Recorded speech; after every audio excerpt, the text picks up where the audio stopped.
Lee, thank you for that.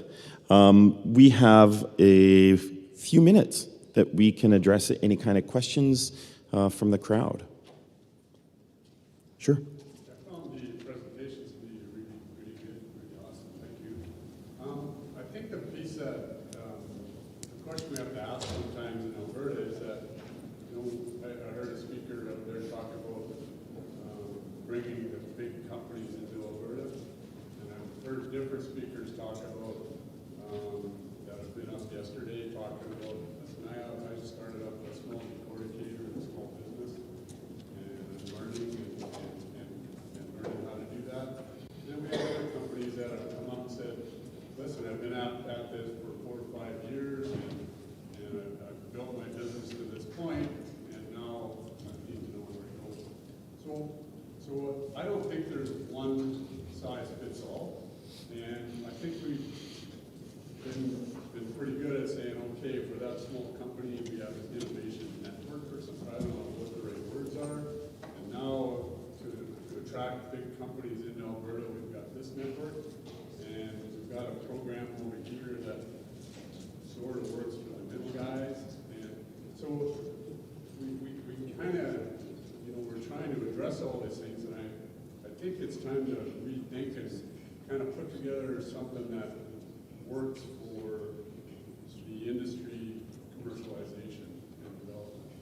And so I just want to bring that point out and just see if anybody's thought about that a bit. And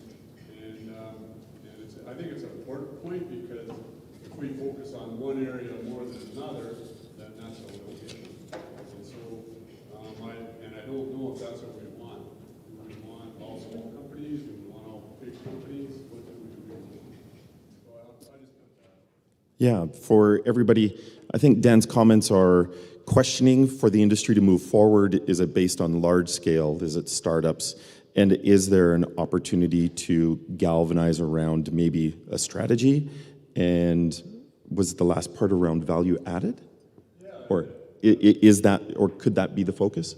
Yeah, how do we take that next step? And do we promote one size of company more than another? Or do we Right. segregate and say that if you're part of an innovation network and you're small, then you go over here? Gents, any thoughts in terms of within the scope of growing the industry to $1 billion? Is this working? Hello? Hi? Maybe not. Check it. I can go up, but maybe it's not on. Yeah, that's what it should be. No? Okay. I'll just jump up here for a second. Unless you get it going. No? Should be live. Technical difficulties are my forte.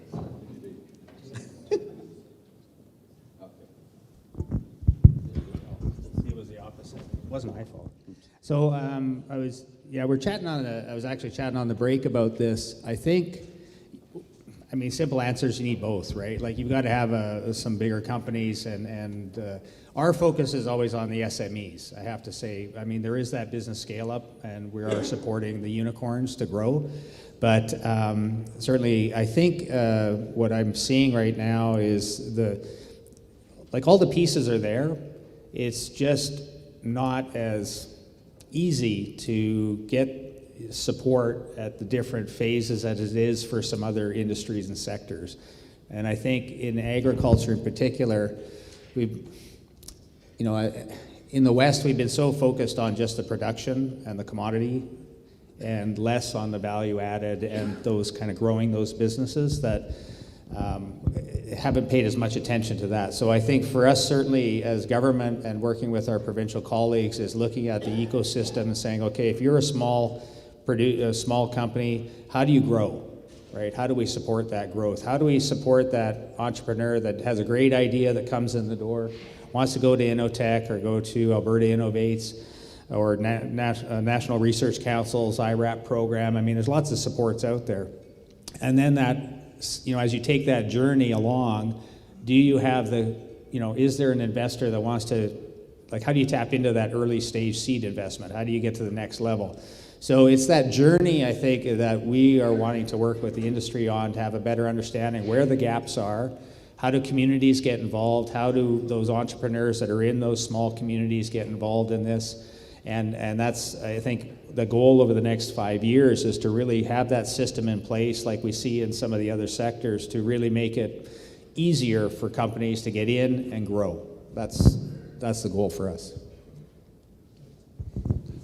As Elliot was saying, it's our role to help with principally the small, but also the scaling. So I think there's an opportunity for both in the ecosystem, and there's a time and a place for that as well. So Yeah, and I would concur. I think what's kind of critical is actually getting 1, 2, 3 very large-scale pieces, almost creating a hub, right? And from that spoke, being able to develop. You need that critical mass, actually, almost a campus-like or super cluster-like effect, right, to actually galvanize enough critical mass.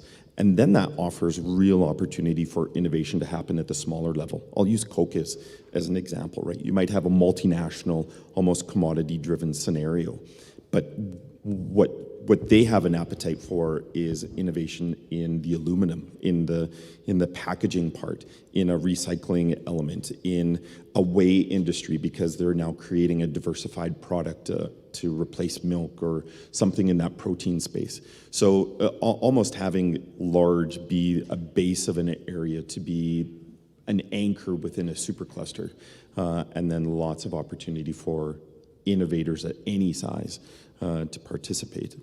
Just an idea. Another, sure. Yeah, my name is Aaron Boldy with Natural Parties Canada. I'm with Natural Parties Canada. We're actually an investor. We invested in a company called Fast Fiber. Recently, it takes Hemp. Our 13 investments we made, fund number 1, I would say Fast Fiber is number 1. It's expecting probably at least 10x return on it. One of the reasons I got excited about it is there are customers that are talking to the minimum rent is 10,000 fiber. Their first plant they built, we bought 30,000 tons. 5-year projections, they'll need 250,000 tons of fiber to meet the demand from their customers. And that's a lot of fiber, and it's really exciting for us. A lot of the big driver is for them is going to be white. Big push on ending the use of single-use plastic waste. They want to recyclable, biodegradable. They want things that can flush down the toilet. Baby waste, you can't flush it down the toilet. So they're the real driver for hemp fiber. So it's number 1 for us, actually, in terms of the traction we're getting. I was hoping that the first time we in Alberta, the next time over here. Fund number 2 for us will be starting this summer, $50 million fund. The important thing to remember is venture capital and private equity look for different things. So when our $50 million fund, we do check size of $2 million. Companies that are looking for 10, 100 million, that's too big. We have to get in earlier. We will not invest in large infrastructure. I don't know many VCs will invest in infrastructure. You get the infrastructure, you're looking more at private equity. And private equity, they definitely want off-take. Off-take agreements are not important to us, but we definitely have to see customer engagement and interest. So it's really important to know the different types of investors. Angels, very small check size. Venture capital, we love capital, smaller check size. And private equity, that's when you get into the big money, and that's infrastructure. So to me, it's really critical to know that. And the question is, well, I just want to make that comment because I get excited about that. But you know, I see. I mean, sure. Well, so how easy is it to get? The biggest question I have in some industries: how easy it is to get those off-take agreements? What I hear in renewable energy, it's very easy to get off-take agreements. What I hear in food and hemp or other spaces, it's much more difficult to get those off-take agreements. Don't know how realistic that is. Sure. I'll maybe just jump in with this one, gents. Based on Based on my experience, and I just came back from Future Food Forum in San Francisco, where there was a very diverse set of groups presented, everything from vegan lifestyles to, like cultured meat and all sorts of scenarios, and it was really quite humorous. I just at one point found myself laughing just on the inside and crying on the inside at the same day. The comment about offtake is you need something of interest, obviously, to a particular group. Target the conversation. And if your product is able to address issues that they're having, right, with the current supply, then, and you're coming with a differentiated product, one, super easy to get the conversation and have it. Two, a little more difficult to get the commitment letter because they want to touch and feel and taste, right? So the other part is do you have a sample lot of product that you can get in front of them to test? That's the other thing, and that's where the final kind of commitment or element will be. So if you're willing to invest, and that's what I mean in that early stage piece so that you can actually have product to share, then you've actually got something in front of them and you can hasten that process for offtakes. So thank you for your comments. I'm sorry we're going to cut you off there, but thank you to my panelists. If you could exit off this way, please, and collect your goodie bag at the other end. We want to thank you for everybody and for great conversation. Thank you so much.